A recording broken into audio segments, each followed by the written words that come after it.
Shri Gurubhyo Namaha. Namaskaram, friends. So, continuing our sessions on the philosophical systems, we move into the third part of the video session. Okay. So, I will just start with a small prayer.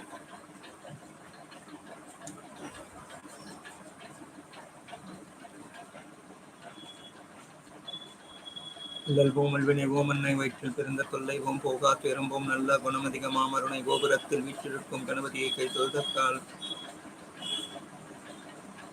காட்டு வழி போனாலும் கல்லர் பயமானாலும் கேட்டு வழி காரணார் வந்து கெட்டிடினும் நாட்டமுடன் நம்பிக்கை உண்டே விநாயகனார் தும்பிக்கை உண்டே துணை.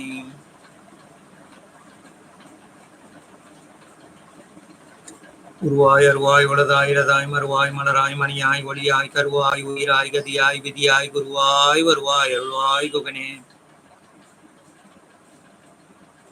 எண்ணிய முடிதல் வேண்டும் நல்லவே எண்ணல் வேண்டும் திண்ணிய நெஞ்சம் வேண்டும் தெளிந்த நல்ல அறிவு வேண்டும் பண்ணிய பாவம் எல்லாம் பரிந்து முன் பணியை போல நன்னிய நின்முன் நசித்திரல் வேண்டும் அன்னாய். உந்தனம் தரும் கல்வி தரும் ஒரு நாளும் தளர்வறியா மனம் தரும் தெய்வ வடிவும் தரும் நெஞ்சில் வஞ்சமில்லா இனம் தரும் நல்லன எல்லாம் தரும் அன்பர் என்பவர்க்கே கணம் தரும் பூங்குழலால் அபிராமி கடைக்கண்களே. களையாத கல்வியும் குறையாத வயதும் ஓர் கபடு வாராத நட்பும் கன்றாத வளமையும் குன்றாத இளமையும் கழுபிணியிலாத உடலும் சலியாத மனமும் அன்பகலாத மனைவியும் தவறாத சந்தானமும் தாழாத கீர்த்தியும் மாறாத வார்த்தையும் தடைகள் வராத கொடையும் தொலையாத நிதியமும் கோணாத கோலும் ஒரு துன்பமில்லாத வாழ்வும் துய்யனின் பாதத்தில் அன்பும் உதவி பெரிய தொண்டரோடு கூட்டுக் கண்டாய் அலையாழி அறுத்துயில் மாயினது தங்கையே ஆதிக்கடவுரின் வாழ்வே அமுதீசர் உருவாக மகளாத சுகபாணி அருள்வாமி அபிராமி உமையே. அம்மையே அப்பா ஒப்பிலாமணியே அன்பினில் விளைந்தார் அமுதே பொய்மையே பெருக்கி பொழுதுனை சுருக்கும் புழுதலை புலையனேன் தனக்கும் செம்மையே ஆய சிவபதமளித்த செல்வமே சிவபெருமானே இம்மையே உன்னை சிக்கென பிடித்தேன் எழுந்தருளுதினியே. அருஜோதி தெய்வம் என ஆட்கொண்ட தெய்வம் அம்பரத்தில் ஆடுகின்ற ஆனந்த தெய்வம் பொருட்சாரும் மறைகளெல்லாம் போற்றுகின்ற தெய்வம் போதாந்த தெய்வம் உயர்நாதாந்த தெய்வம் இருட்பாடு நீக்கி ஒளி ஈந்தருளும் தெய்வம் எண்ணிய நான் எண்ணியவார் எனக்கருளும் தெய்வம் திருப்பாடல் ஒந்தனைத்தும் சிவமாக்கும் தெய்வம் சிற்சபையில் விளங்குகின்ற தெய்வம் அதே தெய்வம். குரு பிரம்மா குரு விஷ்ணு குரு தேவோ மகேஸ்வர குரு சாட்சாத் பரபிரம்மம் தஸ்மை ஸ்ரீ குருவே நமஹ. ஸ்ரீ குருவியோ நமஹ. குருவே சர்வ லோகானாம் விஷுதே பௌரோகினாம் நிதியே சர்வ வித்யானாம் ஸ்ரீ தட்சிணாமூர்த்தியே நமஹ. வேண்டத்தக்கது அறிவோய் நீ வேண்டும் முழுவதும் தருவோய் நீ வேண்டிய என்மால் அறியோய் நீ வேண்டி என்னை பணிக்கொண்டாய் வேண்டி நீயாது அருள் செய்தாய் யானும் அதுவும் வேண்டுமல்லால் வேண்டும் பரிசொன்று உண்டு எனில் அதுவும் உந்தன் விருப்பமன்றோ. ஞானானந்தமயம் தேவம் நிர்மல ஸ்படிகாகிருதம் ஆதாரம் சர்வ வித்யானாம் சேகரீவபாஸ்மஹே. சரஸ்வதி நமஸ்துப்யம் வரதே காமரூபிணி வித்யாரம்பம் கரிஷ்யாமி சித்தி பௌத்மே சதா. பத்மபத்ர விசாலாட்சி பத்மகேசரி வர்தினி நித்யம் பத்மாலயாம் ஆயுள் தேஹி தனம் தேஹி வித்யான் தேஹி மகேஸ்வரி.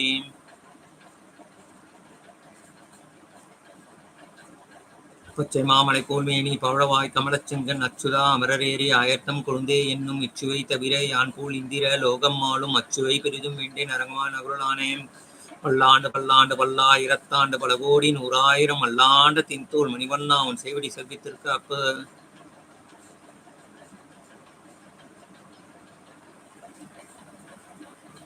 புத்திர்பலம் யசோதைரியம் நிர்பயத்வம் மரோகதா அஜாட்டியம் வாக்படுவோம் சன்மன் சரணம் பவேத். ஓம் சுவாமியே சனமையப்பா ஓம் சுவாமியே சனமையப்பா ஓம் சுவாமியே சனமையப்பா. அறிந்தும் அறியாமலும் தெரிந்தும் தெரியாமலும் செய்த சகல குற்றங்களையும் பொறுத்து காத்து ரட்சிக்க வேண்டும். ஓம் சத்தியமான பொண்ணு 18ஆம் படிமேல் வாழும் வில்லாளி வீரன் வீரமணி கண்டன் காசி ராமேஸ்வரம் பாண்டி மலையாளம் அடக்கி ஆளும் ஓம் ஹரிஹர சுதன் ஆனந்த சித்தன் ஐயன் ஐயப்பா சுவாமியே சனமையப்பா ஓம் சுவாமியே சனமையப்பா. திருப்பிரகாச வல்லலா திவ்ய திருவடிகளே சரணம். வள்ளல் மலரடி வாழ்க வாழ்க எல்லா உயிர்களும் இன்புற்று வாழ்க. அருட்பெரும் ஜோதி அருட்பெரும் ஜோதி தனிப்பெரும் கருணை அருட்பெரும் ஜோதி. ஞானத்தால் தொழுவார் உனை ஞானிகள் ஞானத்தால் தொழுவார் உனை நாணலே ஞானத்தால் தொழுவார் தொழுகண்டு ஞானத்தாய் உனை நானும் தொழுவனே.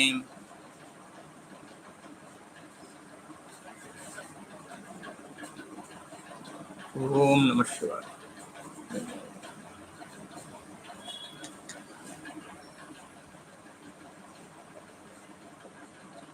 So I'll try to open the slides.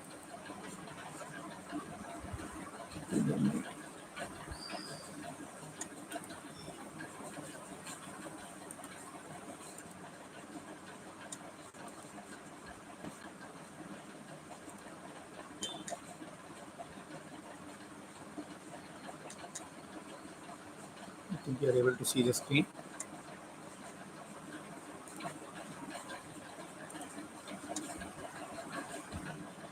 So as part of the second discussion, I just wanted to start with a recap.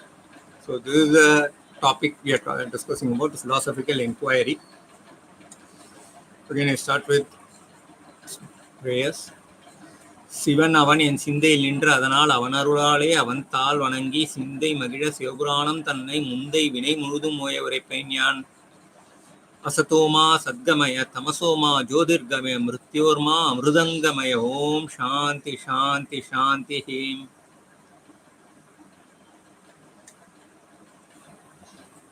So we started with the general introduction of philosophy, and then we started discussing the major classifications of philosophy. So in the last part one, we talked about what is philosophy and what are the branches of philosophy. Within the branches of philosophy, we started discussing about the geographical classification of philosophy. Within the geographical classifications, we will start discussing on the Oriental and the Western philosophies. So today we'll be focusing on the Oriental philosophy, particularly the native philosophical traditions of India. I just skip through all these slides. These are the slides we have already seen. So today's topic will be on Indian philosophy, which is part of the Oriental or the Eastern philosophy. If we talk about the Indian philosophy is very seamlessly or tightly integrated with the theological traditions of India. So the Sanātanadharma is always inclusive of the both the philosophy, science as part of theology and religion. Unlike in the Western world, where the thick walls became thicker in the last 200-300 years, in Indian systems, the schools maintain holistic tradition where theology, philosophy, science, and all these dimensions are all considered as an integral whole. So on that basis, if you look at it, the Indian philosophy can broadly be classified under four religious or theological schools of philosophies. So one, which is the largest and the oldest, is the Hinduism, so Hindu school of thought. And then we have Jainism, which also has a very ancient antiquity, and followed by Buddhism and Sikhism. So these are the four major native religions of India, and each of them have a very, very rich philosophical traditions, and some of them spanning to several thousand years. So both in terms of the depth and width of the philosophical spread is enormous. So we'll start looking at them to the level, to the capacities that we have. So before, as I said, this is more of Indian schools are always very seamlessly integrated with the spiritual or religious thought.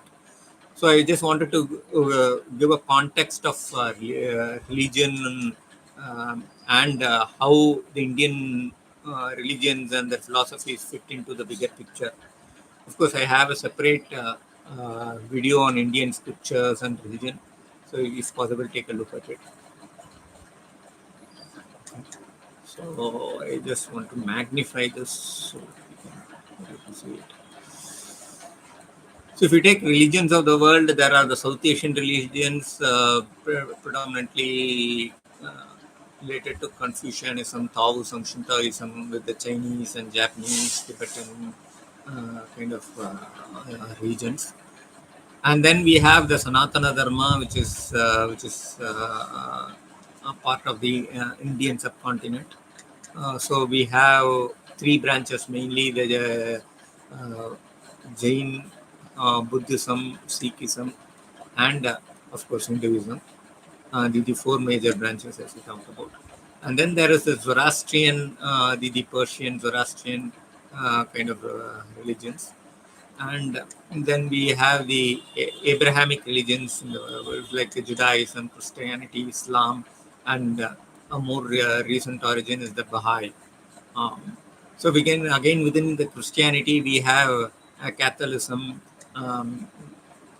Anglican schools and the Protestant schools, and each of them have their own Eastern, Roman Catholic, etc. Then Lutheranism. So there are multiple divisions within this. When we deep dive into the Christian philosophy, we'll look into that. Islam again is broadly classified into the Sunnis and the Shias. And within Sunni Shias, we also have an intermingling of the Sufi traditions. Okay, and then there's each of them have their own subdivisions. And coming to our current topic context, so we have Hinduism. Hinduism is again classified into two major schools. One is the tribal religions, so which are ages from millennia old, from prehistoric times. There have been tribal religions which have a close connect with the traditional mainstream religions.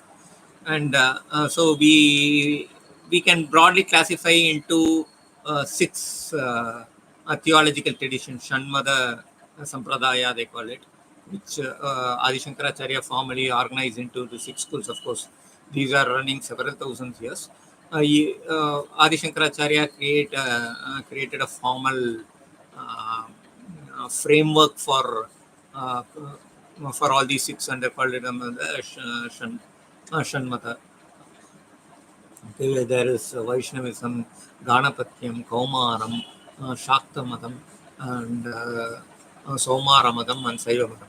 Each of these traditions have their own philosophical backgrounds. If you, for example, if you take the Vishnu theologies, so Vishnu theology itself is related to various sub-schools like the Chaitanya Mahaprabhu, the Shankaracharya school, the Smarta, and the Chaitanya Mahaprabhu. Then we have the Tattvavada or the Smarta tradition of Madhvacharya. We have the Vallabhacharya tradition. We have the Vishishtadvaita Sri Vaishnava tradition. We'll be looking at each of them as we go along. I just wanted to give a bigger picture here, so I don't want to spend much time here now. We only to say the breadth and the depth that we are going to talk about. And then there is the Shakti schools, so which has the left and the right streams, the Vamachara and the Dakshinachara. And so some of them are also in an hybrid model of both. Okay, so then there is a Samayachara within the Dakshinachara, and the Samayachara is again broken down into various Sri Vidya and other schools.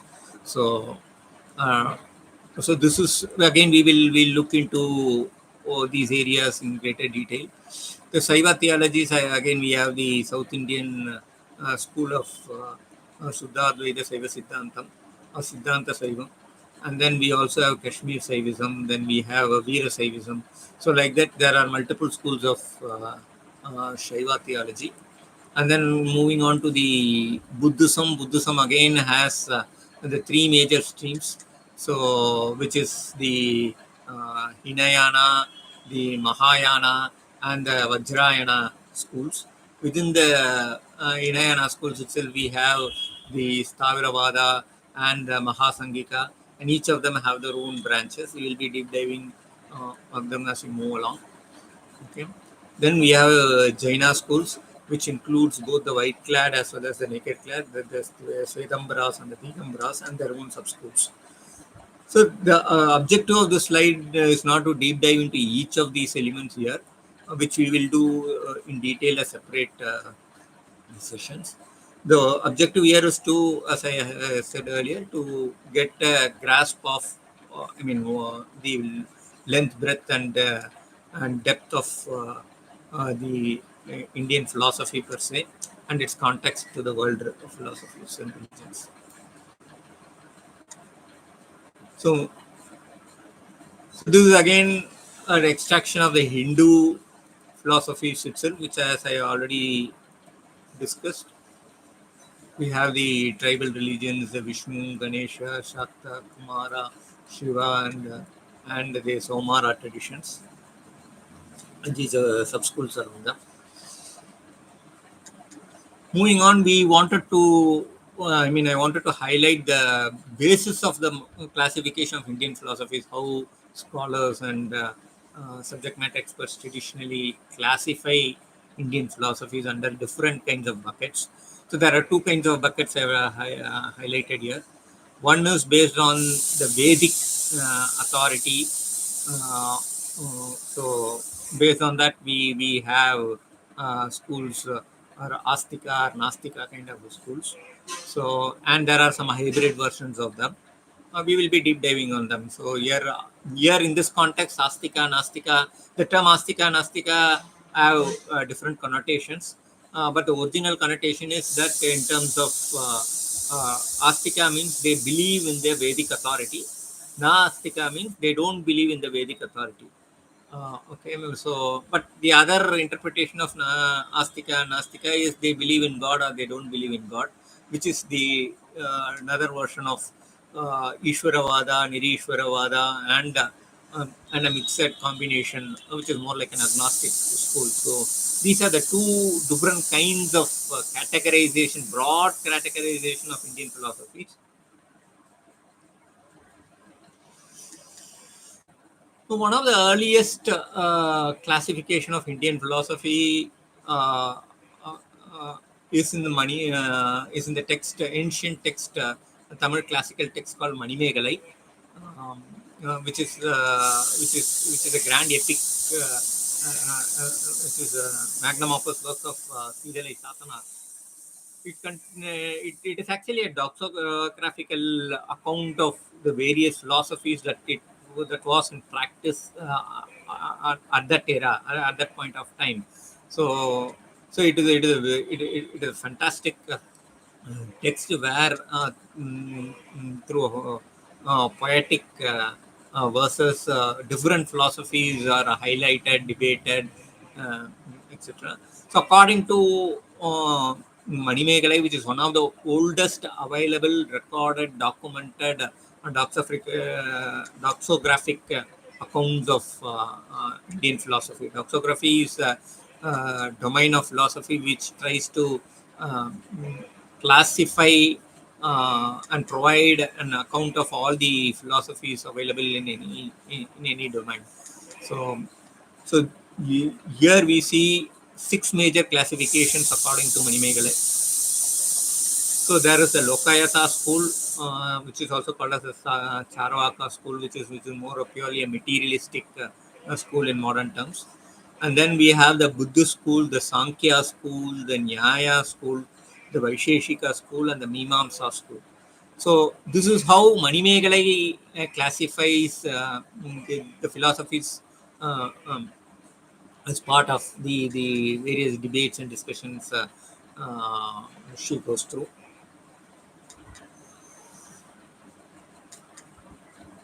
Similar to the earlier doxographic text Megalai, there is more or less same period or sometime earlier or later, which is again under historical research. So different schools say which is earlier and other thing.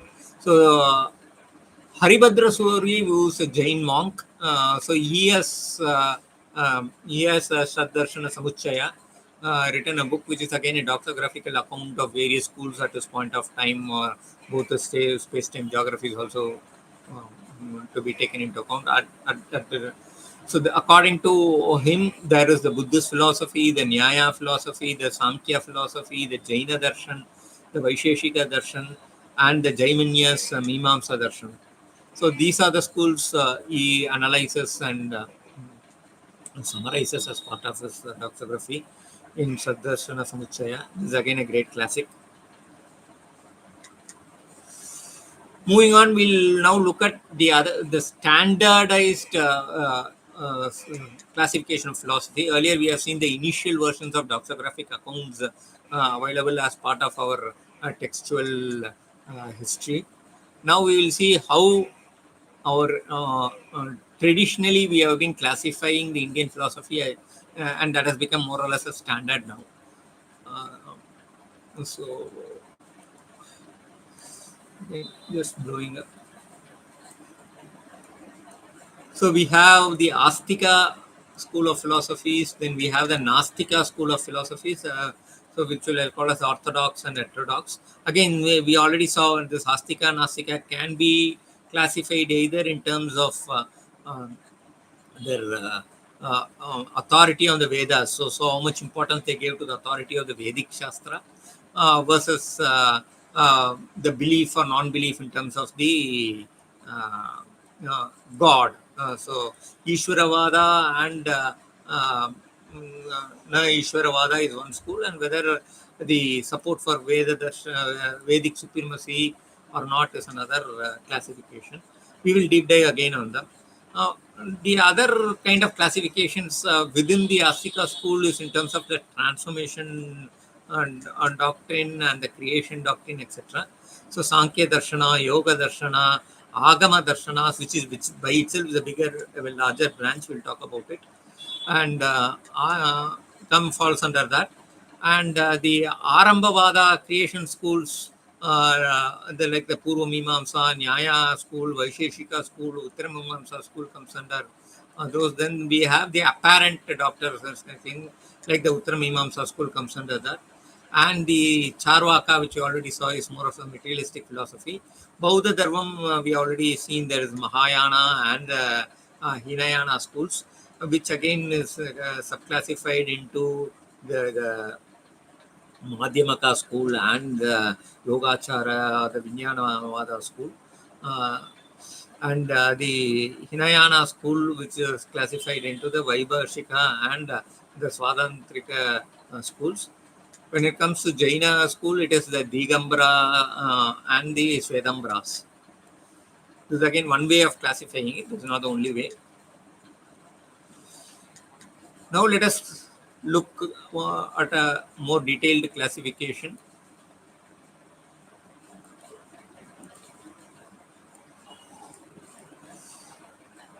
So if you take the Indian philosophies, as we said, we have the Vaidika Sampradaya within Hinduism. So I broadly classified into Hinduism, and then we have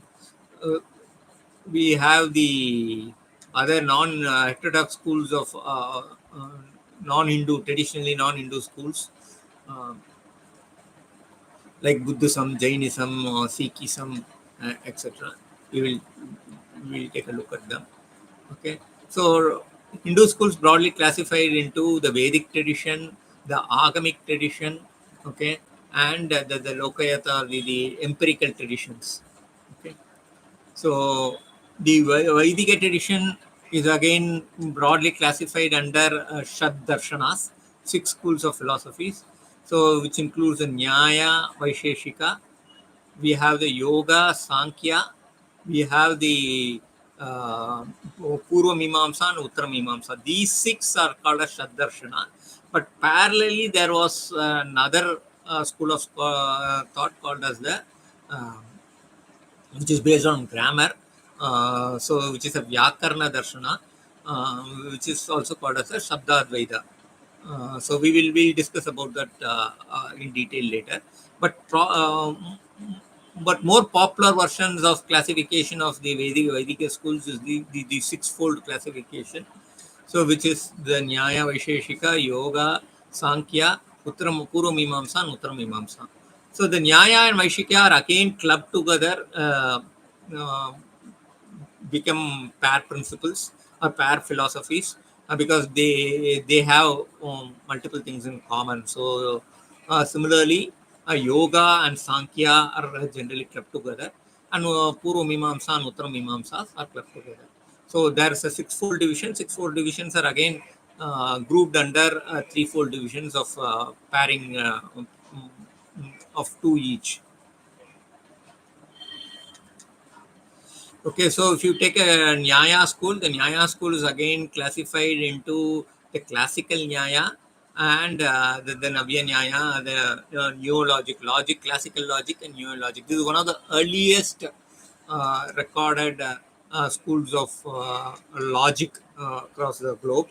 Of course, there is a Greek version also. We'll deep dive about it when we get into the Occidental philosophies. But this is one of the recorded uh, historically oldest philosophies on Nyaya or logic. And then we have the Vaisheshika Darshana, which is again one of the oldest ontological philosophies. Okay. So Yoga Darshana, the Yoga ontological philosophy is again broken into the classical and the New Vaisheshika. So the New Vaisheshika and the New Nyaya are again generally clubbed to that they form a synthetic categorization.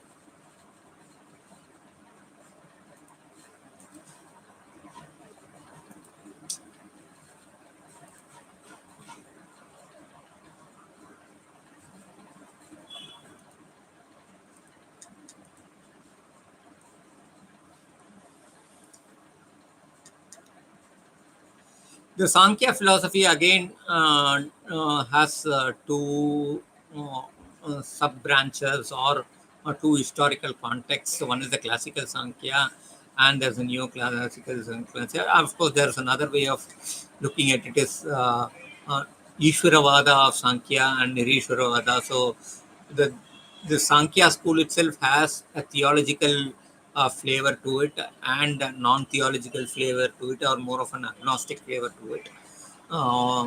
So both versions of Sankhya philosophy is there, and Sankhya is one among the six darshanas itself. Sankhya is considered to be the oldest formal philosophies. So if you look at the Vedic traditions, we have the rich corpus of the uh, Veda Samhitas, which has the mantra sections, the Brahmana sections, Aranyaka sections, and the Upanishad sections. So if you, this is a horizontal categorization. Vertically, we have the Rig Veda, Sama Veda, Yajurveda, and Atharvana Veda. The Yajurveda is again classified into Krishna Yajurveda and Shukla Yajurveda.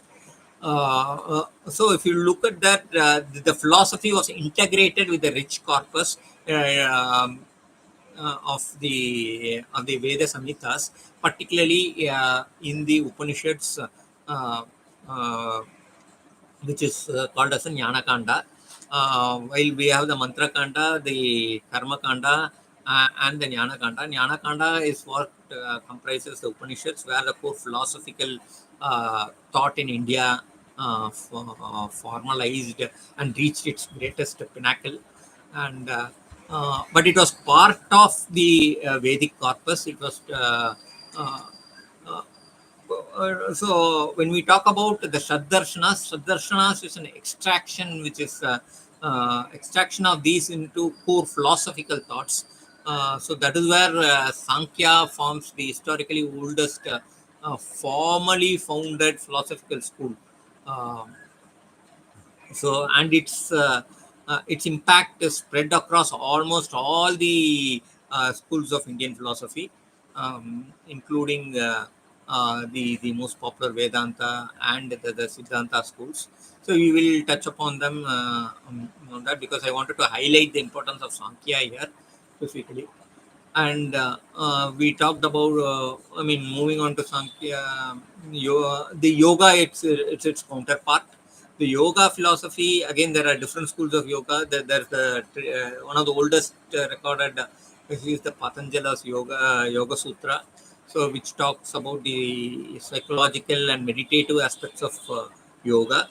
And of course there are the other aspect schools of yoga, which I could bucket under the Kundalini yoga schools. So there is the Hatha yoga, there's Zaya yoga, there's Kriya yoga. Again, this is not an exhaustive list. Here itself we have Shivaraja yoga, various other kinds of yogas here itself. We will touch a deep dive onto the different schools of yoga when we get into yoga.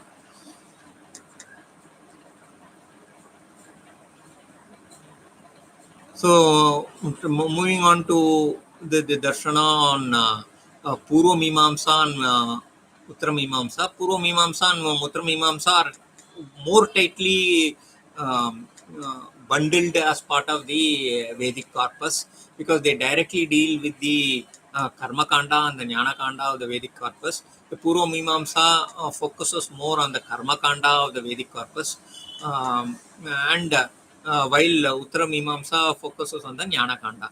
So among the 6 darshanas, these two schools are more tightly coupled with the direct Vedic corpus, because they deep dive into the Jnana Kanda and the Karma Kanda, directly refer, cross-refer, and provide testimonies around the Vedic corpuses itself directly.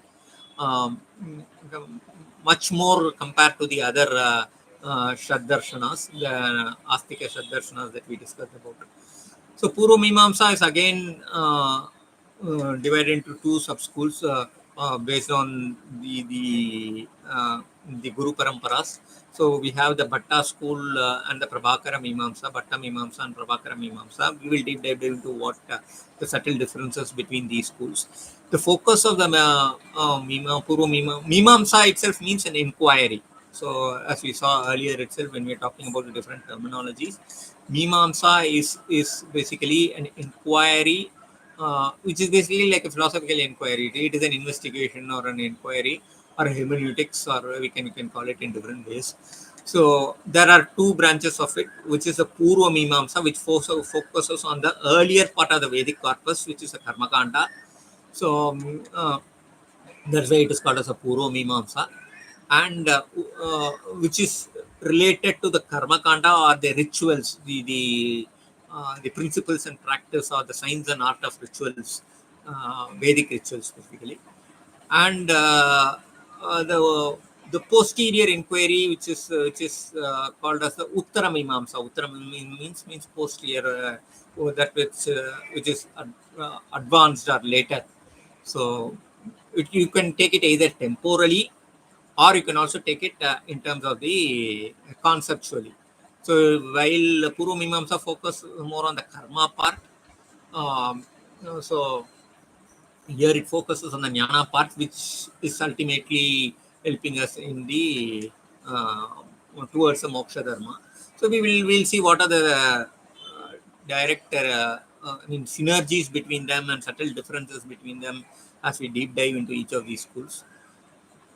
So if you take the Uttara Mimamsa Darshana, the Uttara Mimamsa Darshana is also called as the Vedanta Darshana, because it forms the it focuses morely on the Jnana Kanda, which is the Upanishads, which forms the last part of the Vedic corpus, as I said, start with Mantra, Brahmana, Aranyaka, and the Upanishads. So it is the Anta of the Veda. So Vedanta means the Anta of the Veda. Literally, from a textual point of view, it forms the last part of the corpus. That is why it is called a Vedanta. But more from a spiritual point of view, Veda Anta means the final wisdom, or the highest wisdom. So it takes us to the climax of wisdom, or to the highest realms of wisdom or jnana or enlightenment. So that is why we call it as Veda Anta. So Vedanta. Okay. So here itself we have various sub schools. Okay, like Kevaladvaita or Shankaradvaita, and then we have Vishishtadvaita, and we have Tattvavada, or which is called as a Dvaita. Okay, and then there are the Visheshadvaitas, Veda schools. There are different schools here. We will deep dive each of them as we move along. Okay, so far we have been looking at the Vedic or the Vaidika Sampradayas of philosophies. The Vedic sampradayas of philosophies have their own parallel tradition, which is also called as the Tantrika sampradayas. The Tantrika sampradayas are Agamika sampradayas. Tradition includes three major branches, okay, which is Vaishnava Agamism, Sakta Agamism, Vaishnava Tantra or Agama, or Saiva Tantra or Agama, or Shakta Tantra or Agamas. So they have their own corpus of literature. Again, this is also believed to be, while Vedic, the actual Vedas are considered to be a Apurusheya. That means it was not, it is not, its origin is not confined to human realm of consciousness. It comes from a divine source. So similarly, here there's a divine source attached to it, and the divine source has a theological personality, or a Ishvara, uh, as a theistic connotation here when it comes to the Agamic schools. While in the Vedic schools, it is all coming under Parabrahman. So here it is coming under the different respective Mata tradition. So Saivagama is more related to the Saiva Mata traditions, where Shiva is considered to be the highest divinity. Similarly, Vaishnavagamam caters to the Vaishnava Sampradaya, and where Vishnu, Mahavishnu, is the highest divinity. Here Paramashiva, here Mahavishnu. Okay. Then we have Shakta Tantra, where it is the Devi, it is the female form of Shakti, is considered to be the highest divinity, and from these divine sources, wisdom flows down. It is called a Shakti Nipata. This means the descent of wisdom, or descent of grace, or descent of wisdom. Okay, that's how different schools evolved there. When we move into the Agamic schools, we will deep dive there. And then there is the Lokayata Sampradaya, which is more non-theistic, or probably even a theistic kind of schools or sub-schools within them. So they are again classified under various subdivisions. Some of them have become, are no longer practiced. They are only have a historical context, but some of them are live even today in practice. So we have right from the Ajivika we have two different Shramana. So this is traditions. So these schools, while there are many, as I talked about the Ajivika and the other schools, which we will deep dive as we go along. The most important of them is these two schools of Buddhism and Jainism. So Buddhism has its own branches, and Jainism has its own branches. Both these are very current, very much in practice in India today, and Buddhism not only in India, it extends to a larger part of Asia, Southeast Asia, or a different parts of the world itself. We will deep dive when we get into Buddhism. Jainism has again, as I said, two sub schools, which I already highlighted.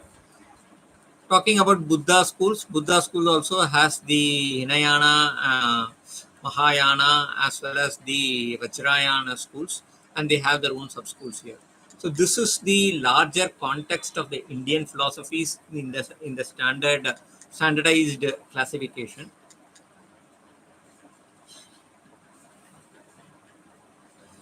So I have a map to give a higher resolution of that.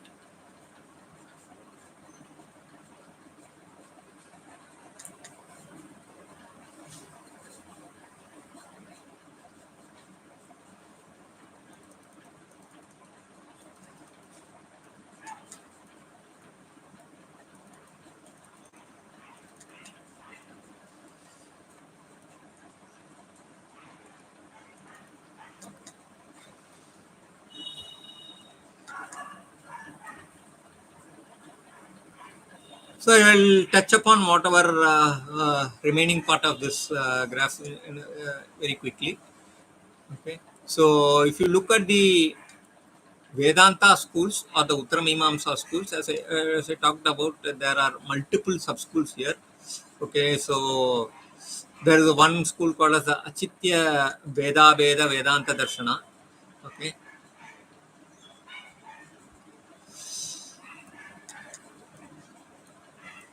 Then there is a Aupadika Veda Vedanta Darshana. We'll deep dive on them, all of them later. So then there is a Shuddhadvaita Vedanta Darshana. Then there is a Dvaita Vedanta Darshana. Then there is a Vishishtadvaita Vedanta Darshana. Then there is a Swabhavika Veda Vedanta Darshana. Then there is a Kevaladvaita Vedanta Darshana, more popularly called as Mayavada or Shankaradvaita. Now,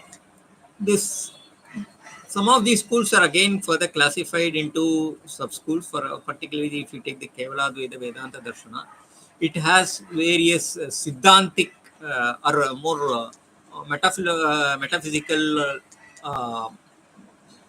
sub-branches of school of thought. So there is Kevaladvaita Avibhagavada. Okay, there is Kevaladvaita Ajativada. So Avibhagavada is undifferentiated doctrine, and then there is the Kevaladvaita Ajativada, which is which is absolute non-dualistic, non-origination doctrine. Then there is the Kevaladvaita Pratibimbavada, which is absolute non-dualistic reflection doctrine. Then there is a Kevaladvaita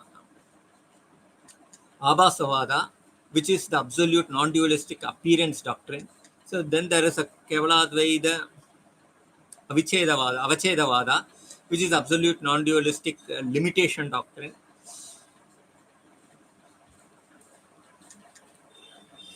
Then there is the Kevaladvaita Srishti Drishtivada, absolute non-dualistic perception through creation doctrine. Then there is the Kevaladvaita Drishti Siddhivada, Drishti Srishtidavada. So earlier was Srishti Drishtivada. The later school is Drishti Sristivada, which is the absolute non-dualistic creation through perception doctrine. There it is perception through creation, it is creation through perception. These are very, very interesting philosophies, and we will deep dive each of them and how they end of the day synergize into the larger whole. We will look into it. And some of these schools are branching into the newer version of Neo Vedanta, or what we call as the Navya Vedanta, which has various branches. Because of lack of space, I haven't highlighted here. The Ramakrishna school of Vedanta, Sri Aurobindo school of Vedanta, the Chinmayananda school of Vedanta. So like that, there are various schools of Vedantic tradition, Ramana Maharishi schools. Each of them have their own specializations, and they are for some reason classified as Neo Vedanta, because they take the extract from the traditional Vedanta and then specialize and modernize it in terms of their time periods. Okay.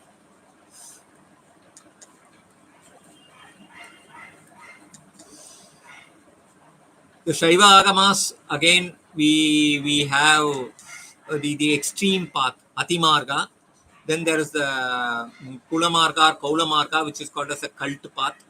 Then there is a Vaidika Marga, which is the Vedic path. Then there is a Laukika Marga, which is called as a mundane path. And then there is a Mantra Marga Shaivism, which is what is more popular as the Siddhanta Saivam, or the Kashmiri Saivism and other schools. So if you look the Mantra Marga, we have Shuddhadvaita Shaiva Siddhanta Darshana, so which is the pure or pristine non-dualistic final accomplishment auspicious philosophy. So then we have the Paradvaita, or it's also called as a Paramadvaita Trikashiva Darshana. which is the supreme or the transcendental non-dualistic auspicious triadic philosophy. Then we have the Shivadvaita Darshana, which is the auspicious non-dual philosophy. Then we have the Visheshadvaita or Shakti Vishishtadvaita Darshana, which is the special non-dualistic or the Shakti qualified or energy qualified non-dualistic philosophy. So these are the various sub-branches within the schools of Indian philosophy and within Hindu philosophy there. So I think I have covered most of them. Anyway, we'll be deep diving each of them separately. Moving on, I would like to have another major classification of the philosophies, which is more in terms of what we call it as the Sarva Andaha. So, I mean, Sarvantaha. So, which means the final endpoints. There are several ways of endpoints of final climaxes, which is including the Vedanta, Siddhanta, Nadanta, Kalanta, Yoganta, and Bhoganta. So these are the different. So Vedanta we already seen, Siddhanta we haven't seen. Then there is other things as the Nadanta, Kalanta, Yoganta. Yoga is also we have touched it, and then the Bhoganta. So these antas correspond to the various darshanas. So there is a mix.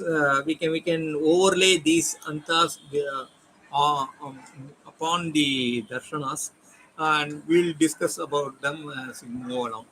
So the Siddhar tradition, of Hinduism, deep dives into these antas. For example, Tiruprakasa Ramalinga Vallalar, who was a great saint belonging to the 18th century from South India, from Tamil Nadu, more specifically around the Chidambaram area.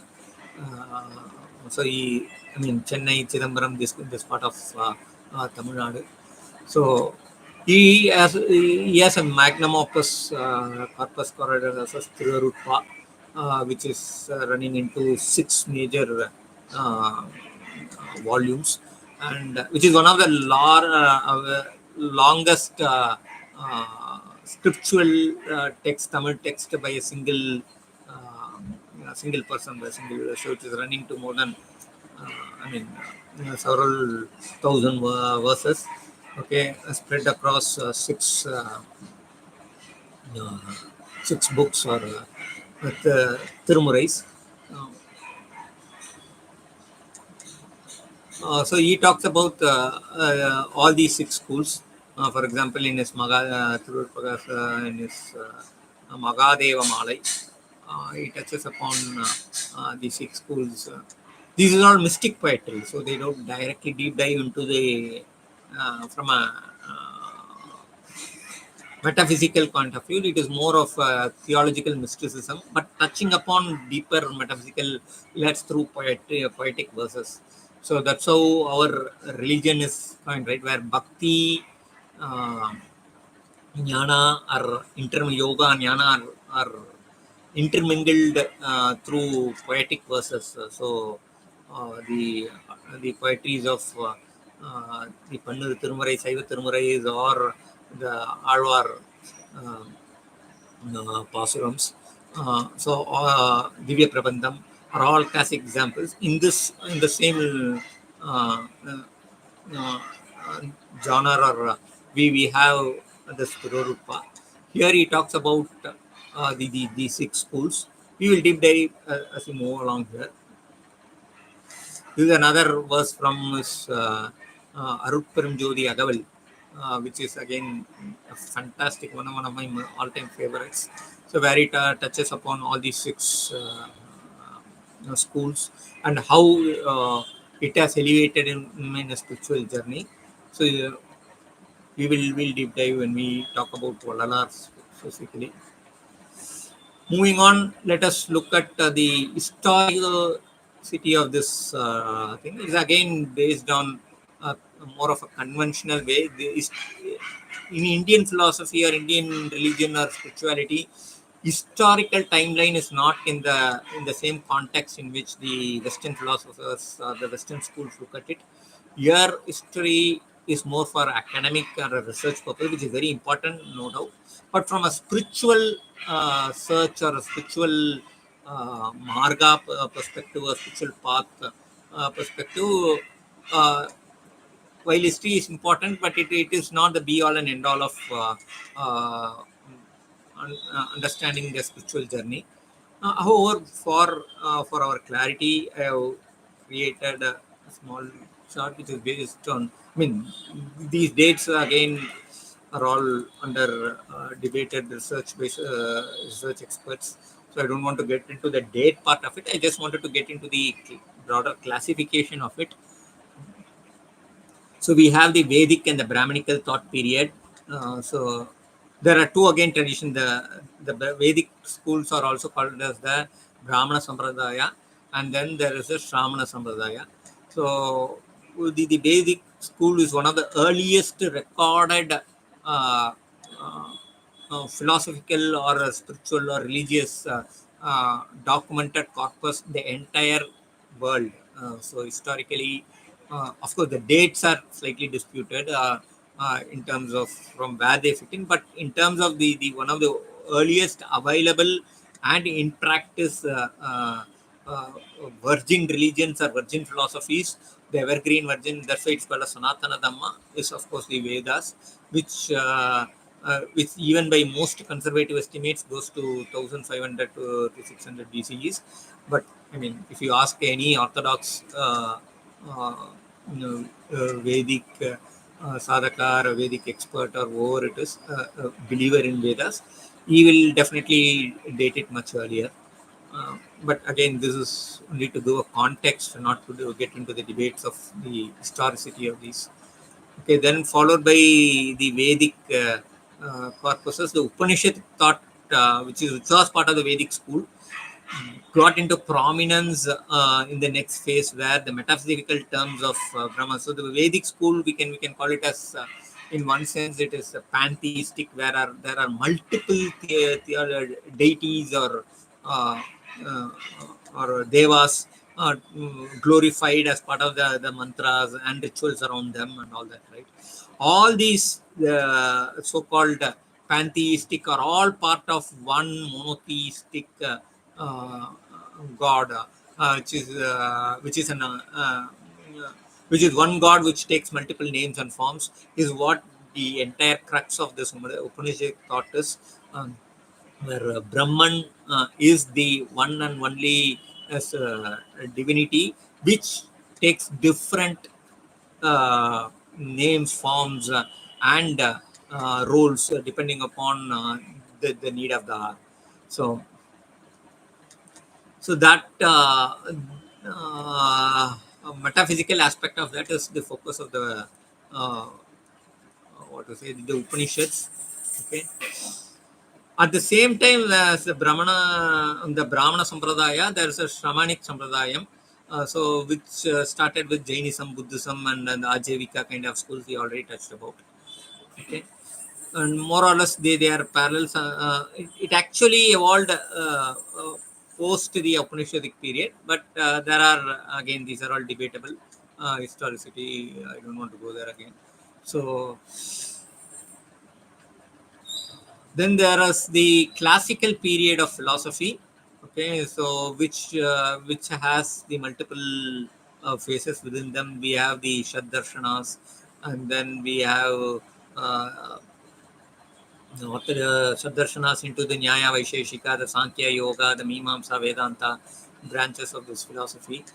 And then similarly on the Buddhist side, we have the Nagarjuna school, and the Shunyata, the Yogacara and the Madhyamaka schools splitting up. Okay, then moving on again within the Buddhist school, we have the Asanga and Vasubandha Yogacara schools, and the Bhartrhari, who's the Shabdadvaita. We talked about the Vyakarna Darshana, right? So that is coming under somewhere here, where Bhartrhari, through his Vakyapadya, he talks about the Shabdadvaita, which is a very, very, very interesting philosophy. And moving on to the medieval philosophies, where each of the Shadarshanas are expanded into greater emphasis. Where, for example, Shankaracharya's Advaita Vedanta is given as an example. Like that, we have the other acharyas of all the other schools we talked about. Similarly, from the Siddhanta side, here an example of Abhinava Gupta is given into for Kashmir Saivism, and Mahikandar for Saiva Siddhanta, Ramanujacharya, Basavan Madhvacharya, Nimbarkacharya, etc. Okay, so Sikh religion, we have the Guru Nanak here, and again Vallabhacharya. So the time periods are given here, slightly different periods. Some of them are earlier chronologically, some of them are later. Moving on, we come to the modern or a contemporary period with the new Vedanta schools, or the new schools, Navya schools, the Hindu Renaissance with Raja Ram Mohan Roy, Swami Vivekananda, Ramakrishna Mission, kind of. Then we have Sri Aurobindo, and then the Ambedkar, which is more of a political, social philosophies, and the contemporary debates and around all these areas. So this is an evolution ongoing timeline of Indian philosophical history. This is another way of looking at the infographical mind map of Indian philosophies.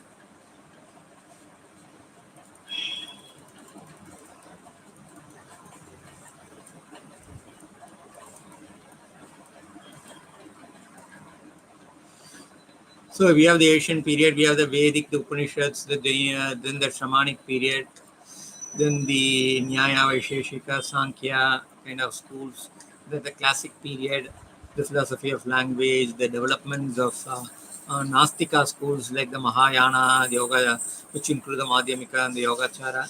And then we have the actual great Vedanta commentators coming in, like the Shankara, Veda, Vishishta, Dvaita, all these acharyas, and their own Prakarana Granthas and Bhashyas, etc. Then there's the medieval period also includes the Agamanta schools like Saiva Siddhanta, Kashmir Saivism, Veera Saivism, etc. Srikantacharya schools. Then another important concept is the Bhakti movement, which became very, very, very important in India, gave a great paradigm shift to Indian philosophy, where Bhakti, or love for devotion, or devotion for God, or love for God becomes the mainstream channel of reaching God. So Bhakti movement, both in Saivism and Vaishnavism, took Himalayan heights there. This is the area we'll discuss in deep subsequently. And then we have the modern area, which I already talked about.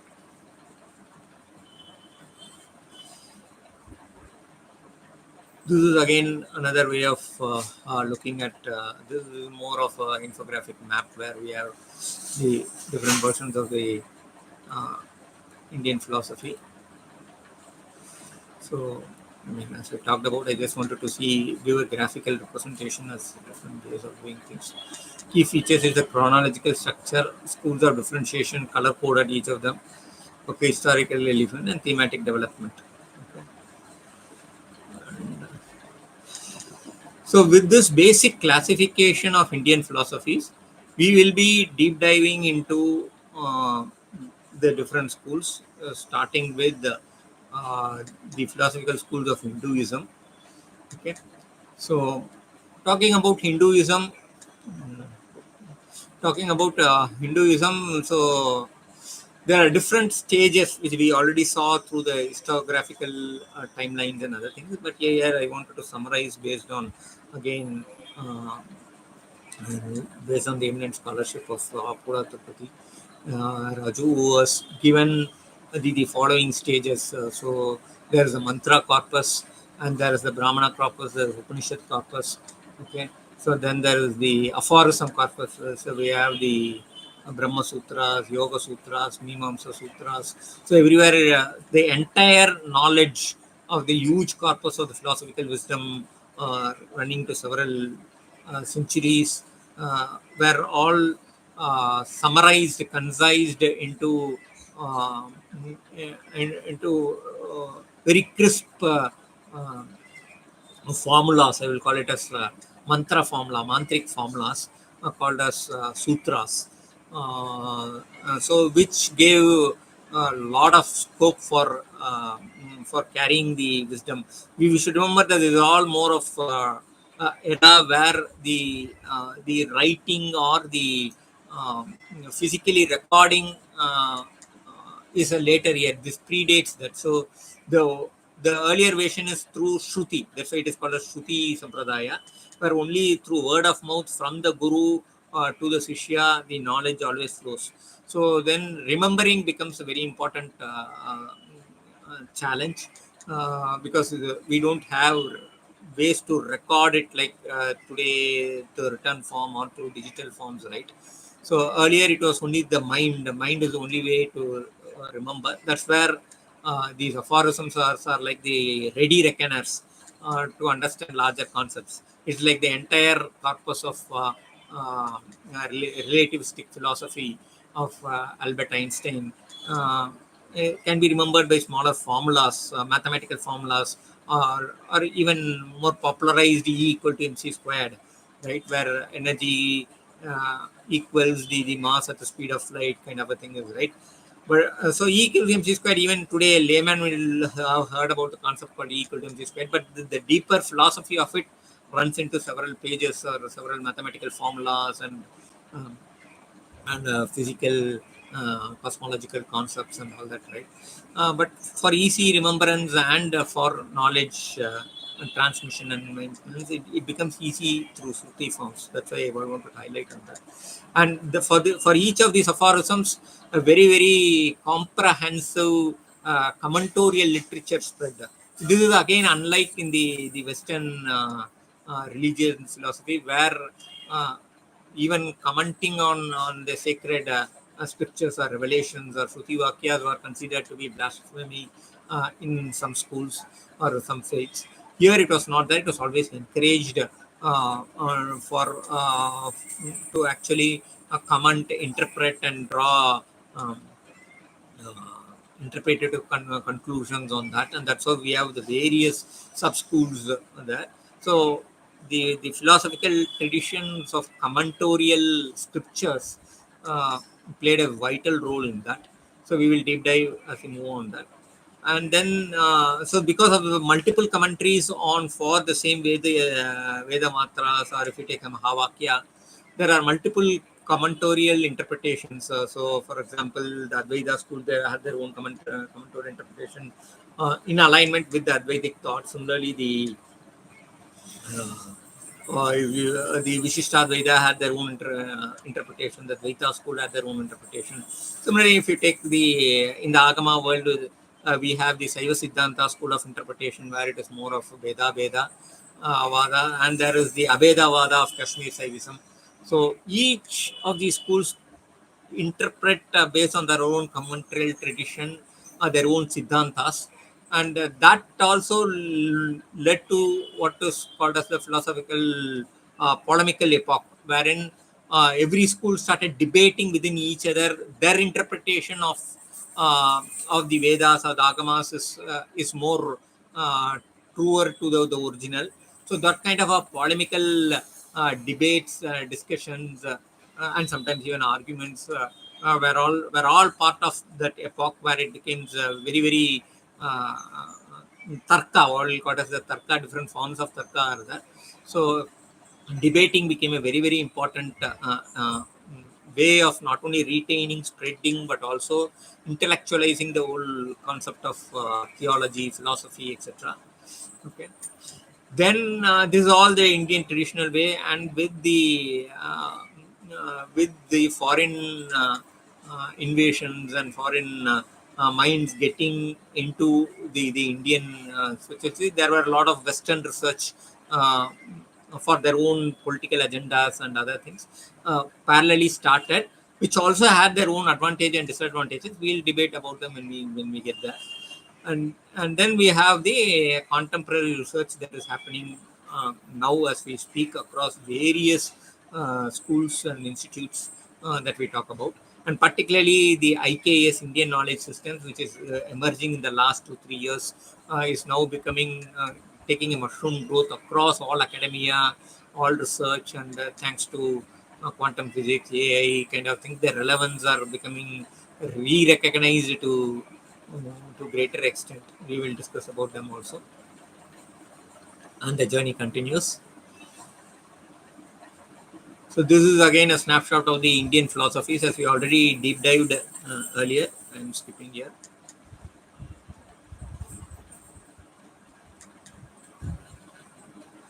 Okay, so now moving on to the from the philosophical traditions, specifically to the Astika school of philosophy, which is the orthodox philosophies. So the term Astika again has different connotations, as we talked about.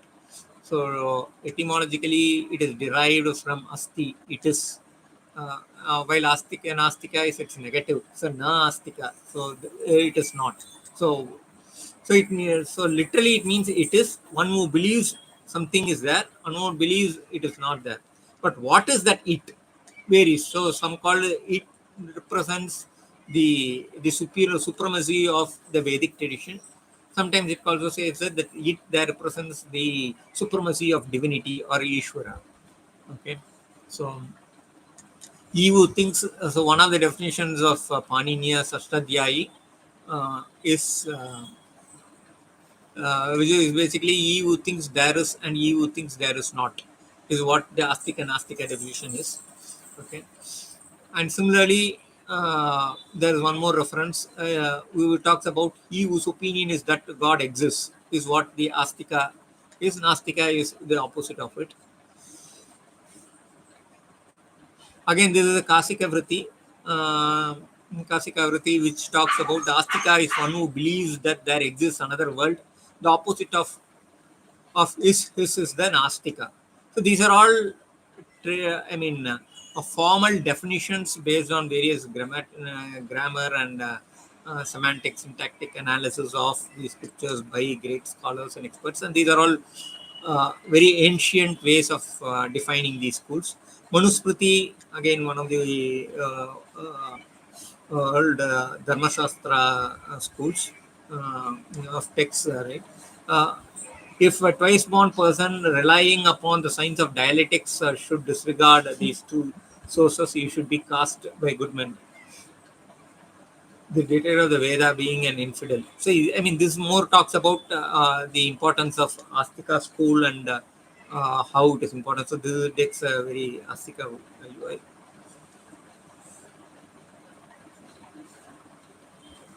So, with the basic understanding of what Astika and Nastika means in the context of Indian philosophies, we move on to the 6 Vedic philosophies. Shratvida Vaidika Darshanas. This already we talked about. It is the Sankhya Darshana, Yoga Darshana, they are paired together. The Purva Mimamsa, Uttara Mimamsa, they are again paired together. The Nyaya Darshana, the Vaisheshika Darshana, they are again paired together. So these are the 6 schools paired into 3 pairs. Okay. So one of the earliest references is in the Subhashita, where it talks about that there are 6 philosophies of Kannada, Akshapada, Vyasa, Kapila, Patanjali, and Jaimini. These are all the Mukhya Paramacharyas, or the chief preceptors who foundationalized or formalized these schools. These schools have earlier, history, but it was formally founded by these acharyas.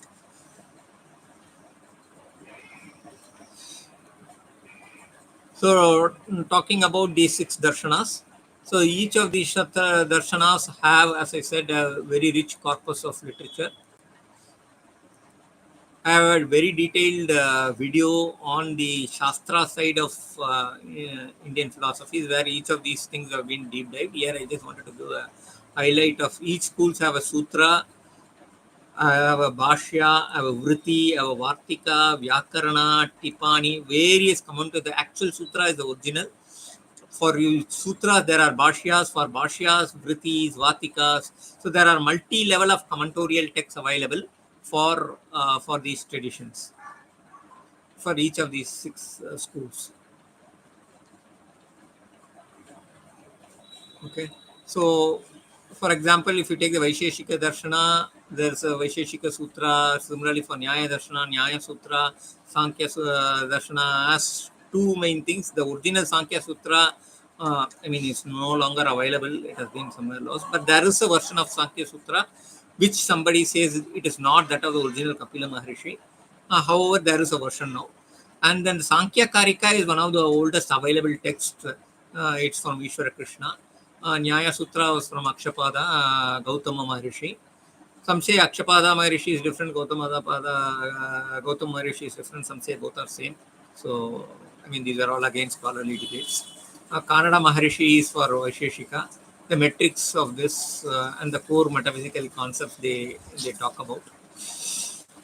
Okay, then we have the Yoga Darshana. The Yoga Darshana, we have the Patanjali Maharishi, who was the founding father. The Purva Mimamsa, we have Jaimini Maharishi, and the Brahma Sutra or the Sharirika Sutra, which is Sri Bhadrayana Maharishi, who is also sometimes, who also is Sri Vedavyasa Maharishi.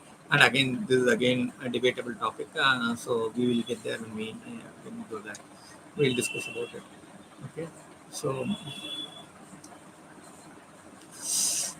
this is again the various mind map of the various philosophical doctrines. So we have the Mimamsa schools, ritual humanistic modern rituals, the practical disciplines of key doctrines, Dharma Shastras. Okay, then the logic analysis. Okay, then there is the more later period of historiographical evolutions and the key doctrines of all these schools.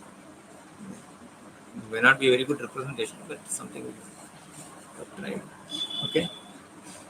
So far we have been looking at the Oriental philosophy, particularly Indian philosophy, and in that particularly the Hindu school of philosophy. Of course, we touched upon Buddhism, Jainism, and other Indian schools. And then Astika Darshana is what we started expanding. In Astika Darshana, we started talking about the 6-fold Vedic philosophies. Okay, so this is what we have been discussing so far. Okay, so going forward in the next session, probably we'll take each of them. First, probably we'll look at Sankhya Darshana, because it is one of the oldest and mother of all these Shraddharshanas, I would say. So let us spend energy on Sankhya Darshana again. Whatever I want to cover it in little more detail in the subsequent session. So I park for now. And thanks for your patience. I would like and request you to, if you like this mode of discussion presentation, if it was useful, please like the video and subscribe to the channel. This is very, very important, a personal request, and spread the message. Okay, and also please share your constructive feedback, which will help us mutually tune the Indian knowledge systems channelizing, which I'm trying to attempt. Okay.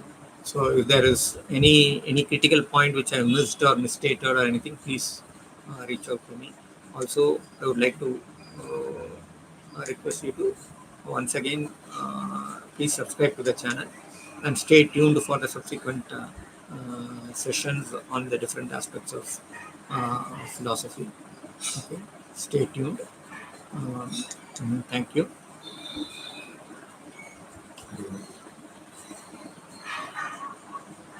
ஞானத்தால் தொழுவார் உன்னை ஞானிகள், ஞானத்தால் தொழுவார் உன்னை ஞானலே, ஞானத்தால் தொழுவார் தொழுகின்ற ஞானத்தாய் உன்னை நானும் தொழுவேன். ஓம் சகனாவவது சகனௌ புனக்து சக வீர்யம் கரவாவஹை தேஜஸ்வினாவதீதமஸ்து மா வித்விஷாவஹை. ஓம் சாந்தி சாந்தி சாந்தி. பொருள் பிரகாச வல்லலா திவ்யத்து குருவிலே துணை.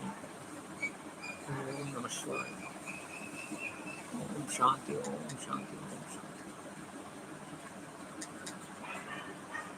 Thank you. See you soon.